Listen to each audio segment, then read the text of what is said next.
السلام عليكم يا صابرين ويا اسماعيل. أنا عارفة إن قلبكم مولع نار. بقاء لله في ابنكم.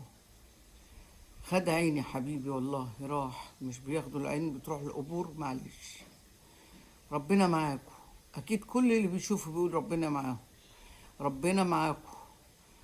ربنا معاكم في الجنة ونعيمها إن شاء الله. كل الناس بتدعي له. كل الناس بتدعي له. أنا شخصيا كنت بحبه جدا جدا. مش عارفة حاسة ان دي صدمة يعني دمرتنا كلنا بصراحة. بس ما يعظمش على اللي خلقه يا حبيبي، ما يعظمش على اللي خلقه. الله يرحمه، الله يرحمه، الله يرحمه. شد حيلك يا اسماعيل انت وشيماء. معلش معلش معلش معلش. انا عارفة قلبكم نار دلوقتي. معلش معلش. الله يكون في عونكم وعون كل الناس اللي بتحبه.